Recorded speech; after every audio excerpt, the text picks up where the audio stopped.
আসসালামু আলাইকুম ওয়া রাহমাতুল্লাহি ওয়া বারাকাতুহু। আলহামদুলিল্লাহি রাব্বিল আলামিন ওয়াসসালাতু ওয়াসসালামু আলা রাসূলিন নাবিয়িল কারীম। আম্মা বা'দ। ফাআউযু বিল্লাহি মিনাশ শাইতানির রাজীম। বিসমিল্লাহির রহমানির রহিম। প্রশংসা সেই মহান সৃষ্টিকর্তা আল্লাহ রাব্বুল আলামিনের এবং তার অশেষ রহমতে অশেষ করুণায় আমি আবারও উপস্থিত হলাম আপনাদের সামনে পবিত্র কোরআনুল কারীমের বিষয়ভিত্তিক তাফসিরের সমগ্র নিয়ে। আজকের আলোচনার বিষয় হচ্ছে জিহাদ। জিহাদ ইসলাম ফরজ করে দিয়েছে। জিহাদ কি, জিহাদ কেন মুসলমানদের উপরে ফরজ করা হয়েছে, এ সম্পর্কে ইনশাআল্লাহ পবিত্র কোরআন এবং হাদিসের আলোকে তাফসির পেশ করব ইনশাআল্লাহ। আমাদের রব একজন, আমাদের দ্বীন ইসলাম, আমাদের পরিচয় আমরা মুসলিম। আল্লাহ আমার প্রভু, আমার নাহি নাহি ভয়, আমার নবী মুহাম্মদ যাহার তারিফ জগতময়। আল্লাহ আমার প্রভু, আমার নাহি নাহি ভয়, আমার নবী মুহাম্মদ যাহার তারিফ জগতময়। আল্লাহ আমার প্রভু, আমার নাহি নাহি ভয়, আমার কিসের শঙ্কা, কোরআন আমার ডঙ্কা। ইসলাম আমার ধর্ম, মুসলিম আমার পরিচয়। তাহলে আমাদের পরিচয় আমরা কি? আমরা মুসলিম। আমরা যখন নামাজে দাঁড়াই তখন আমরা শ্রেষ্ঠত্ব বর্ণনা করি একজনের। তিনি কে? আমরা একজনের শ্রেষ্ঠত্ব বর্ণনা করি, তিনি হচ্ছে আমাদের মহান মুনিব আল্লাহ রাব্বুল আলামিন। আল্লাহ রাব্বুল আলামিন কোরআনুল কারীমের ভিতরে ইরশাদ করেন, ইন্নী ওয়াজ্জাহতু ওয়াজহিয়া লিল্লাযী ফাতারাস সামাওয়াতি ওয়াল আরদা হানিফান ওয়া মা আনা মিনাল মুশরিকিন। ইন্নী ওয়াজ্জাহতু ওয়াজহিয়া লিল্লাযী, আমি তো সেই মহান মনিবের উপরে, আমি তো সেই মহান রবের দিকে আমার নিজের দৃষ্টিকে নিবদ্ধ করলাম। সূর্য আমার দেবতা নয়, চন্দ্র আমার দেবতা নয়, গাছ আমার দেবতা নয়, সাগর, নদী, মহাসাগর, উপসাগর, গ্রহাণুপুঞ্জ এগুলো আমার পূজনীয় নয়, তুলসী গাছ আমার পূজনীয় নয়। এই গোটা আকাশ এবং গোটা জমিন যিনি বানিয়েছেন তিনি আমার আল্লাহ। ওমান আমিনাল মুশরিকিন, আমি মুশরিকদের অন্তর্ভুক্ত নই। তার মানে হলো আমরা যখন প্রথমে নামাজে দাঁড়াই, নামাজে দাঁড়িয়ে যাই নামাজে আমরা প্রথমেই এই কোরআনের আয়াতটা তেলাওয়াত করি। আল্লাহর শ্রেষ্ঠত্ব বর্ণনা, আল্লাহর বরত্ব বর্ণনা এবং তিনি সর্বশক্তিমান রাজাধিরাজ রবের দিকে আমরা আমাদের নজরকে, আমরা আমাদের দৃষ্টিকে এবং আমরা আমাদের হৃদয়কে মোতাওয়াজ্জ করি। এজন্য নামাজের প্রথমে এই দোয়াটা অনেক মুসল্লিরা বলতে থাকে। আসলে কোরআনুল কারীমের এটা একটা কোরআনের আয়াত। এই আয়াতের ভিতরে আমরা শ্রেষ্ঠত্ব, বরত্ব এবং একজন মুমিন সর্ব অবস্থায় সব সময় আল্লাহ রাব্বুল আলামিনের দিকে নিজের মন, মস্তিষ্ক এবং নিজের হৃদয় দিয়ে তার ইবাদত করবে, এই বিষয়টির দিক নির্দেশনা বহন করে আয়াতটি। আজকে আলোচনার মূল বিষয়ে চলে যাচ্ছি। আলোচনার মূল বিষয় হচ্ছে জিহাদ। ইসলামকে সুপ্রতিষ্ঠিত করার জন্য, ইসলামের কালেমাকে, ইসলামের কালেমার পতাকাকে সমুন্নত রাখার জন্য যারা বুকের তাজা রক্ত দিবে এবং যারা সশস্ত্র প্রতিশোধ গড়ে তুলবে এদেরকে বলা হয় মুজাহিদ, এবং যারা মৃত্যুবরণ করবে তাদেরকে বলা হয় শহীদ। জিহাদ ক্ষেত্র বিশেষে ফরজ, ওয়াজিব, নফল এবং সুন্নত রয়েছে। তবে যখন ইসলামের সুমহান মর্যাদা যখন কলুষিত হওয়ার একটা চান্স থাকে, ইসলামের মর্যাদা যখন যায় যায় অবস্থা, এই মুহূর্তে মুসলমানদেরকে সশস্ত্র প্রতিরোধ করে তুলতে হবে কাফেরদের বিরুদ্ধে। আল্লাহ রাব্বুল আলামিন কোরআনুল কারীমের ভিতরে ইরশাদ করেন, ইয়া আইয়ুহাল্লাযীনা আমানু হাল আদুল্লুকুম আলা তিজারাতিন তুনজিকুম মিন আযাবিন আলীম। বিশ্বনবী জনাবে মুহাম্মদুর রাসূলুল্লাহ সাল্লাল্লাহু আলাইহি ওয়াসাল্লাম তিনি সাহাবীদেরকে বলছেন, হে সাহাবীরা, আমি কি তোমাদেরকে এমন একটা ব্যবসার কথা বলবো না? আমি কি তোমাদেরকে এমন একটা লাভজনক ব্যবসার কথা বলবো না, যেই ব্যবসার মাধ্যমে তোমরা দুনিয়া এবং আখিরাতে সফলকাম হও, দুনিয়া এবং আখিরাতে লাভবান হও? সাহাবায়ে কেরাম আরজ করলেন, ইয়া রাসূলুল্লাহ, ইয়া হাবিবাল্লাহ, কি সেই ব্যবসা? রাসূল করিম সাল্লাল্লাহু আলাইহি ওয়াসাল্লাম উক্ত আয়াতটি তেলাওয়াত করলেন এবং তিনি জানিয়ে দিলেন তোমাদের সেই ব্যবসার কথা। আল্লাহ রাব্বুল আলামিন পরবর্তী আয়াতের ভিতরে জানিয়ে দিয়েছেন, তুমিনুনা বিল্লাহি ওয়া রাসূলিহি ওয়া তুজাহিদুনা ফি সাবিলিল্লাহি বিআমওয়ালিকুম ওয়া আনফুসিকুম যালিকুম খায়রুল লাকুম ইন কুনতুম তা'লামুন। আল্লাহু আকবার। আল্লাহ রাব্বুল আলামিন বলেন, তুমিনুনা বিল্লাহ, তোমরা আল্লাহর উপরে তোমাদের ঈমান আনো, তুমিনুনা বিল্লাহি ওয়া রাসূলিহি, এবং রাসূলের উপরে, ওয়া তুজাহিদুনা ফি সাবিলিল্লাহ, যখন ইসলামের স্বার্থে, ইসলামের সুমহান স্বার্থ রক্ষায় জিহাদের ডাক আসবে, তোমরা নিজেদের জান এবং মাল দিয়ে আল্লাহর রাস্তায় জিহাদের জন্য নিজেদেরকে প্রস্তুতি করো। রাসূল করিম সাল্লাল্লাহু আলাইহি ওয়াসাল্লাম সাহাবীদেরকে জিহাদের ডাক দিলেন, বললেন তোমরা ইসলামকে প্রতিষ্ঠা করার জন্য আল্লাহর উপরে যদি ঈমান এনে থাকো, রাসূলের উপর যদি বিশ্বাস স্থাপন করে থাকো, তাহলে ইসলামকে রক্ষার জন্য তোমাদেরকে প্রয়োজন হাতে তলোয়ার তুলে নিতে হবে। শুধু নামাজ পড়া ফরজ, রোজা রাখা ফরজ, যাকাত দেওয়া ফরজ, এতটুকু এনাফ নয়। ইসলামকে রক্ষার জন্য প্রয়োজনে বুকের তাজা রক্ত দিতে হলে ইসলামের এই ডাকে আমাদেরকে সাড়া দিতে হবে, মুমিন হতে চাই। রাসূল করিম সাল্লাল্লাহু আলাইহি ওয়াসাল্লামকে সাহাবীগণ প্রশ্ন করলেন, ইয়া রাসূলুল্লাহ, ইয়া হাবিবাল্লাহ, আমরা যদি আল্লাহর হুকুমের তাবেদার হয়ে, আমরা যদি আল্লাহর উপর বিশ্বাস স্থাপন করে, আমরা যদি জিহাদের ভিতরে শামিল হই, আমরা যদি জিহাদ করি, আমাদের প্রতিদান কি হবে আপনি আমাদেরকে জানিয়ে দেন। রাসূল করিম সাল্লাল্লাহু আলাইহি ওয়াসাল্লাম বলেন, ইয়াগফির লাকুম যুনুবাকুম ওয়া ইদখিলকুম জান্নাতিন তাজরি মিন তাহতিহাল আনহারু খালিদিনা ফিহা।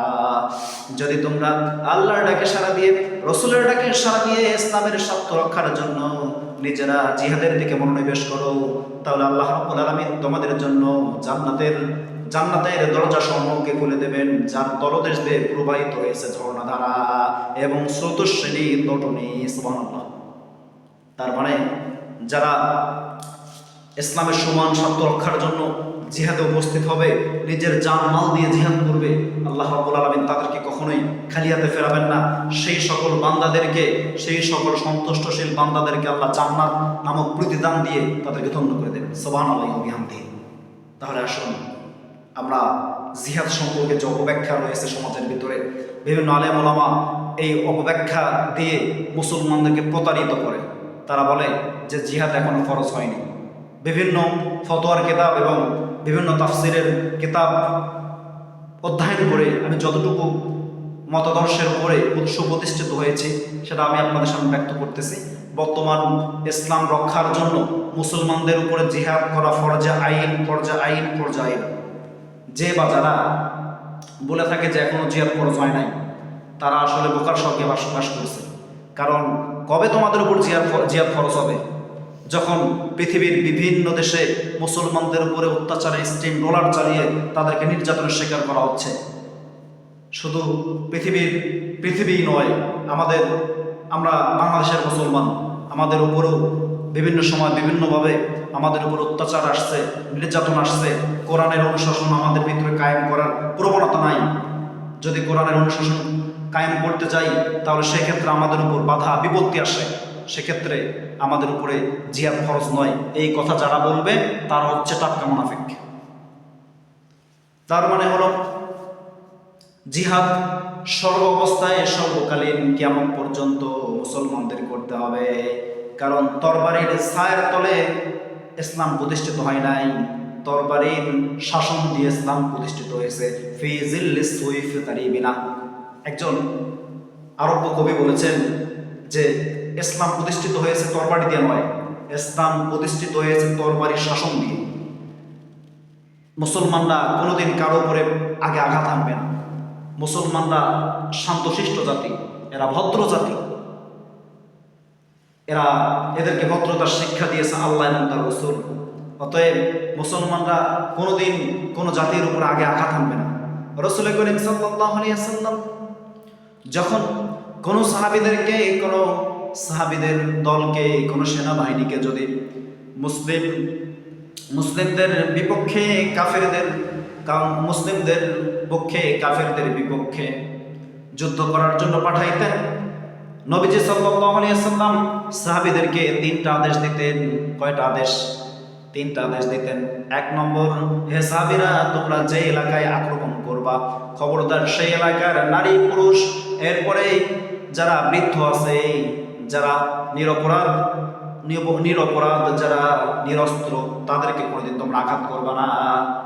এরপরে তোমরা সেই এলাকার স্থাপত্যগুলোকে, সেই এলাকার তোমরা স্থাপত্যগুলোকে ভেঙে গুড়িয়ে দিবা না। 3 নম্বর হচ্ছে, তোমরা যে এলাকায় যুদ্ধে যাবা, খবরদার উপাসনায় ইবাদতে মগ্ন ইহুদি হোক, খ্রিস্টান হোক, এরপরে অন্য কোনো ধর্মের যাজক হোক, উপাসনারত অবস্থায় তোমরা কোনোদিন কোনো ইহুদি খ্রিস্টানকে হত্যা করবা না, তাদেরকে ডিস্টার্ব করবা না। কত সুন্দর শান্তির ধর্ম ইসলাম। No religion other than Islam is ever acceptable to Allah. আল্লাহর কাছে ইসলাম ছাড়া অন্য কোনো ধর্ম গ্রহণযোগ্য বলে পরিগণিত হবে না। ওয়া মাইয়াবতাগি গায়রাল ইসলামি দীনান ফালাই ইয়াকবালা মিনহু ওয়া হুয়া ফিল আখিরাতি মিনাল খাসিরিন। আল্লাহ তাআলার কাছে ইসলাম ছাড়া অন্য কোনো ধর্ম, অন্য কোনো জীবন ব্যবস্থা গ্রহণযোগ্য বলে পরিগণিত হবে না। তার মানে ইসলাম হচ্ছে শান্তির ধর্ম। বিশ্বনবী সাল্লাল্লাহু আলাইহি সাল্লাম বললেন, তোমরা কোনোদিন ইহুদি খ্রিস্টান যারা বিধর্মী আছে তাদের ধর্মে বাধা দিও না, তাদের ধর্মকর্ম করতে, তাদের উপাসনা করতে কখনোই বাধা দিও না। রাসূল করিম সাল্লাল্লাহু আলাইহি সাল্লামের শিক্ষা হচ্ছে এটা। অথচ যারা মুসলমানদেরকে জঙ্গি বলে, যারা মুসলমানদেরকে সন্ত্রাস বলে, তাদের জেনে রাখা উচিত, মুসলমান কোনোদিন সন্ত্রাস শিক্ষা দেয় না, মুসলমান মানবতার শিক্ষা দেয়। মুসলমানদেরকে আল্লাহ রাব্বুল আলামিন মানবতা শিখিয়েছেন, তাদেরকে ভদ্রতা শিখিয়েছেন।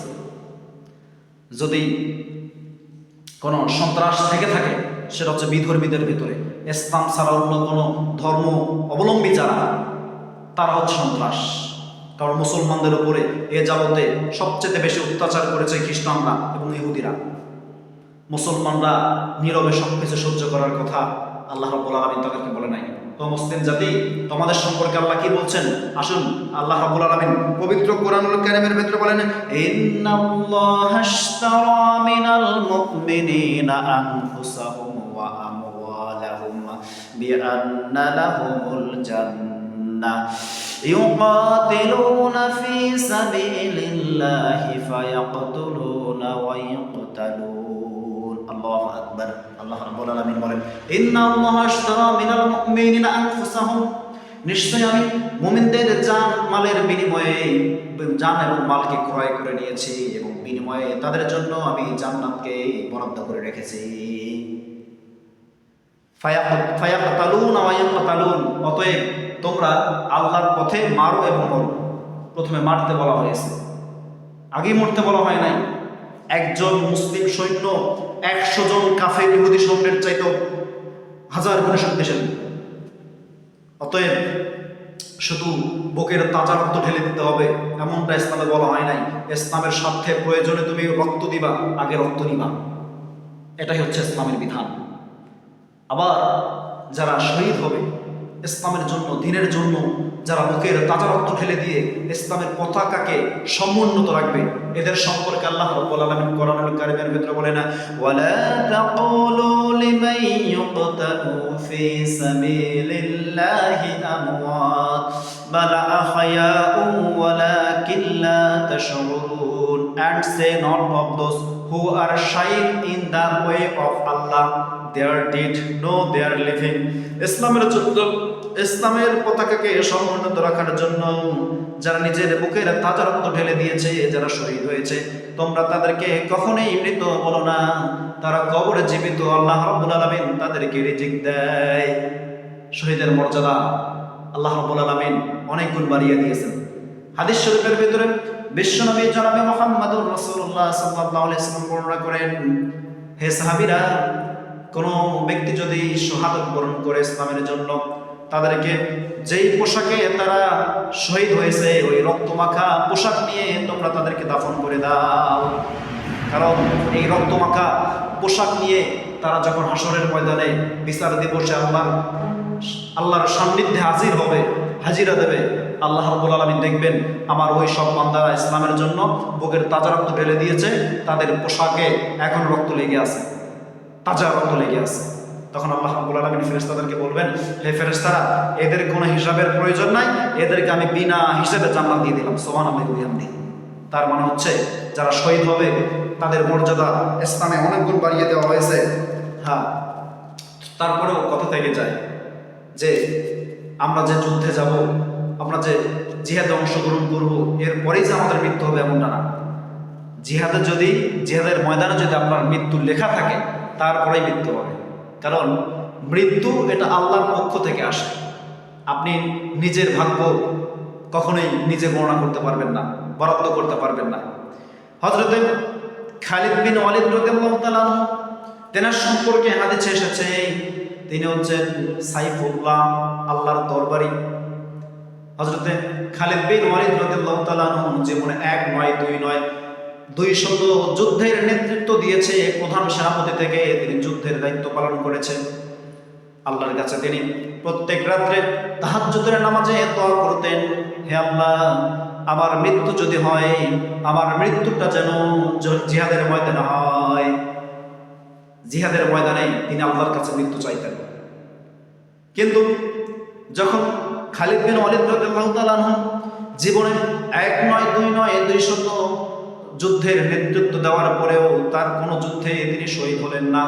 তিনি হতাশ হয়ে, চিন্তাগ্রস্ত হয়ে, চিন্তায় নিমগ্ন হয়ে, ভাবনায় নিমগ্ন হয়ে হযরত খালিদ রাদিয়াল্লাহু তাআলা তিনি নামাজে আল্লাহর কাছে কান্না করেছেন যে আল্লাহ, এত জীবনের যুদ্ধের নেতৃত্ব দিলাম, এত যুদ্ধ করলাম, আমার তলোয়ার আঘাতে শত শত হাজার হাজার কাফের মুশরিকদেরকে আমি জাহান্নামে পাঠিয়েছি, কিন্তু আমার মৃত্যু তো জিহাদের ময়দানে হচ্ছে না, আমি তো শহীদ হচ্ছি না। এমতো অবস্থায় হযরতে খালিদ বিন ওয়ালিদ রাদিয়াল্লাহু তাআলা জীবনের অন্তিম মুহূর্তে তিনি যখন বিছানায় শয্যাশায়ী, তিনি যখন মৃত্যুর অন্তিম মুহূর্তে ওফাতের পূর্বে হযরতে খালিদ রাদিয়াল্লাহু তাআলা তেনাকে যখন সাহাবীরা দেখতে গেলেন, সাহাবীদের হাত ধরে হযরতে খালিদ রাদিয়াল্লাহু তাআলা কান্না করছেন, বলছেন, এ রাসূলের সাহাবীরা, তোমরা কি দেখেছো আমার কত ভাই, আমি আমার 2 হাতে শহীদদেরকে কবর দিয়েছি, আমার কত ভাইয়ের লাশের থেকে রক্ত আমার মুখে লেগেছে। আজ আমি খালিদ বিন ওয়ালিদ, আজকে আমি বিছানায় থেকে মৃত্যুবরণ করছি। হযরতে খালিদ রাদিয়াল্লাহু তাআলা আফসোস প্রকাশ করলেন। তখন বিশ্বনবী জনাবে মুহাম্মদ সাল্লাল্লাহু আলাইহি সাল্লাম কিতাবের ভিতরে এসেছে, তিনি তার পাশেই ছিলেন। আল্লাহ রাব্বুল আলামিনের বিশেষ এক রহমতে নবীজি করিম সাল্লাল্লাহু আলাইহি ওয়াসাল্লাম তখন বেঁচে ছিলেন। হযরতে খালিদ বিন ওয়ালিদ রাদিয়াল্লাহু তাআলা বললেন, হে খালিদ, তাতে কি হয়েছে? তুমি যে বিছানায় মৃত্যুবরণ করছো, রব্বে কারীম আরশের মালিক তোমাকে পূর্বেই জান্নাতের বন্দোবস্ত করে দিয়েছেন এবং পূর্বেই তোমাকে শহীদদের সর্দার হিসাবে কবুল করে নিয়েছে। তার মানে হলো রাসূল করিম সাল্লাল্লাহু আলাইহি ওয়াসাল্লাম খালিদ বিন ওয়ালিদ রাদিয়াল্লাহু তাআলাকে বললেন যে তোমাকে জান্নাতের ভিতরে শহীদদের সর্দার আল্লাহ রাব্বুল আলামিন করে নেবেন। এটা নবী মুহাম্মদ সাল্লাল্লাহু আলাইহি ওয়াসাল্লাম খালিদ বিন ওয়ালিদ রাদিয়াল্লাহু তাআলাকে বললেন। তখন খালিদ বিন ওয়ালিদ রাদিয়াল্লাহু তাআলা তিনি একটা আশ্বাস পেলেন। কারণ দেখেন, সাইফুল্লাহ, আল্লাহর তরবারি, কোনোদিন আল্লাহ চাননি যে তার তরবারি যুদ্ধের ময়দানে মাটির সাথে মিশে ধুলে গড়াগড়ি খাক। আল্লাহ এটা কখনো চাননি। যার কারণে মহাবীর খালিদ বিন ওয়ালিদ রাদিয়াল্লাহু তাআলাকে আল্লাহ মৃত্যু দেয়নি যুদ্ধের ময়দানে। তার তরবারিকে কখনোই অপমান অপদস্থ করতে আল্লাহ চাননি। খালিদ বিন ওয়ালিদ রাদিয়াল্লাহু তাআলা সম্পর্কে যদি বলতে চাই, মুতার যুদ্ধে যার হাত ধরে 1 লক্ষের অধিক রোমান সৈন্যের বিরুদ্ধে মাত্র 3000 মুসলিম সৈন্য তারা যখন যুদ্ধে জয়লাভ করেছিল, এই যুদ্ধের ক্যাপ্টেন ছিল হযরত খালিদ বিন ওয়ালিদ রাদিয়াল্লাহু তাআলা। হাদিস শরীফের ভিতরে এসেছে, বুখারীর বর্ণনায় হযরত খালিদ রাদিয়াল্লাহু তাআলা 9টি তরবারি যুদ্ধের ময়দানে ভেঙে যায়। শেষ পর্যন্ত প্রশস্ত ইয়ামেনি তরবারি তেনার হাতে টিকেছিল। এই তলোয়ার দিয়ে তিনি ইসলামের জয় ছিনিয়ে এনে দিয়েছেন। তার মানে হলো মৃত্যু লেখা হয় একমাত্র আল্লাহর পক্ষ থেকে। আসুন আমরা ইসলামকে সুপ্রতিষ্ঠিত করার জন্য, কোরআনকে কায়েম করার জন্য আমরা জিহাদের কোনো বিকল্প নাই। আমরা জিহাদের জন্য নিজেদেরকে প্রস্তুত করব। আল্লাহ রাব্বুল আলামিন আমাদেরকে তৌফিক দান করুন। এরপরে কথা থেকে যায়, বর্তমান বাংলাদেশের পার্শ্ববর্তী একটা দেশ আছে। আমরা বাংলাদেশের মুসলমান বাংলাদেশকে নিয়ে যতটা ভাবি না, আমাদের পাশের দেশ ভারত তারা আমাদের চাইতে বেশি আমাদের দেশকে নিয়ে ভাবে। আমরা তাদেরকে সুযোগ করে দিয়েছি। ভারতীয় অধিপত্যবাদ যতদিন পর্যন্ত বাংলাদেশের জমিন থেকে যাবে না, ততদিন পর্যন্ত মুসলমানদের নিস্তার নাই।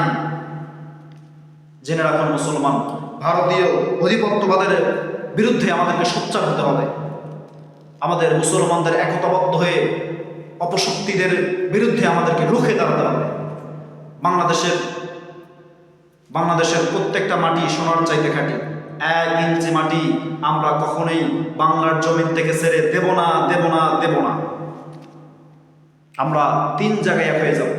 প্রথম হচ্ছে মুসলমানদের অস্তিত্ব রক্ষায়, দেশের স্বাধীনতার সার্বভৌমত্ব রক্ষায়, এবং 3 নম্বর ইসলামী সংবিধান, ইসলামের আইন, কোরআন বাস্তবায়নের জন্য আমরা প্রত্যেকে এক হয়ে যাব।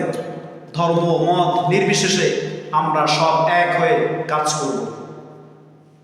আমরা 1971 সালে পাকিস্তানি হানাদার বাহিনীর বিরুদ্ধে বাংলার দামাল ছেলেরা, বাংলার জনগণ যেমনভাবে জয় ছিনিয়ে এনেছিল, অনুরূপভাবে বাংলাদেশ যদি প্রেতাত্মাদেরকে বলতে চাই, আপনারা সতর্ক হন। বাংলাদেশের প্রত্যেকটা জনগণ এক একজন বীর যোদ্ধা।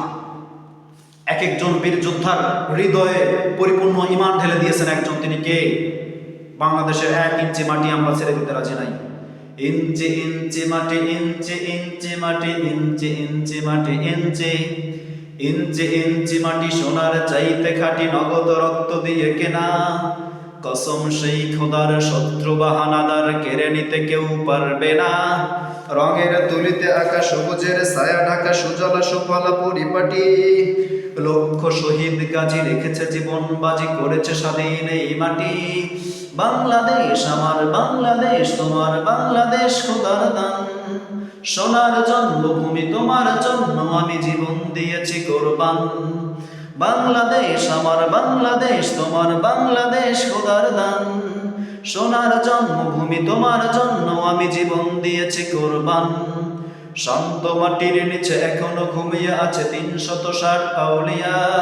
শহীদ সোহরাওয়ার্দী দেশের বাংলা মুজিবা আছে ওসমানীয় ভাসানীয় জিয়া। শহীদ তিতুর দেশে মুক্ত স্বাধীন বেশে সবুজ লাল পতাকা ওড়ে। সময় ঝড়ের বেগে চেতনা উঠবে জেগে 15 কোটি অন্তরে। ঠিক না? বাংলাদেশ আমার বাংলাদেশ, তোমার বাংলাদেশ অম্লান। বুকের রক্ত ঢেলে রেখেছি সবাই মিলে মাতৃভাষার সম্মান। চারিদিকে গাদ্দার ভিনদেশি তাবেদার, সজাগ দৃষ্টি রাখো সবে। সকল মীর জাফর বিদেশি গোলাম চর, রুখতে তাদের আজ হবে। চারিদিকে সংঘাত ভেঙো না মন, সাহস জমিয়ে রাখো সবে। ঈমান জিন্দা করে জিহাদের হুঙ্কারে পরাজিত করো শত্রুকে। ভাই ভাই রাখো হাত, কেন কিসের বিবাদ, মায়ার বাঁধন বড় বেশি। হিন্দু বা মুসলমান, বৌদ্ধ বা খ্রিস্টান, সকলেই তো আমরা বাংলাদেশি। বাংলাদেশ আমার বাংলাদেশ, তোমার বাংলাদেশ খোদার দান। সোনার জন্মভূমি, তোমার জন্য আমি জীবন দিয়েছি কোরবান। তার মানে হলো আমরা দেশের জন্য, দেশের স্বাধীনতার সার্বভৌমত্ব রক্ষার জন্য আমরা প্রত্যেকটা নাগরিক আমরা নিজ নিজ দায়িত্বে এক একজন বীর যোদ্ধার ভূমিকা রাখতে হবে। কোনো ভারতীয় আধিপত্যবাদ, মার্কিন আগ্রাসন বাংলার জমিনে কায়েম হতে দেওয়া যাবে না, যাবে না, যাবে না। আমরা এমন একজন রাষ্ট্র শাসক চাই যিনি বাংলাদেশের সংবিধানে কোরআনের অনুশাসন কায়েম করবে, আমরা তার পক্ষে আছি। আল্লাহ রাব্বুল আলামিন কোরআনুল কারীমের ভিতরে ইরশাদ করেন,